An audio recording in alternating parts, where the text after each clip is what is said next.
வணக்கம். நாளைக்கு மாசி மகம். இந்த மாசி மகம் ரொம்ப சிறப்பு வாய்ந்தது. ஏன்னா, அன்னைக்கு தான் அம்பிகை மாசி மகத்தில அவதரிச்சதா சொல்றாங்க. அம்பிகையை மாசி மகத்தில அவதரிச்சிருக்காங்க. மகத்தில பிறந்தவங்க ஜகத்த ஆளுவாங்கன்னு ஒரு பழமொழியும் இருக்கு. அது இல்லாம குரு பகவான் சிம்ம ஓரையில பயணிக்கும்போது வரும் மாசி மகம் தான் மகா மகம்னு சொல்றாங்க. இது 12 வருஷத்துக்கு ஒரு தடவ வருது. பொதுவாவே இந்துக்கள் புனித நீராடல்ன்றது நதிக்கரையிலும், கடல்லயும் குளிக்கிறது தான் புனித நீராடல்ன்னு சொல்றாங்க.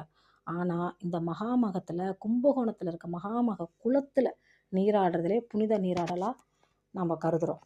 வடக்குலலாம் கும்பமேளான்னு சொல்லுவாங்க. இங்க நம்ப தமிழ்நாட்ல இந்த மகாமக குளத்துல குளிக்கிறது பெரிய புண்ணியமாவும், பாவங்கள போக்குற தினமாவும் இருக்கு.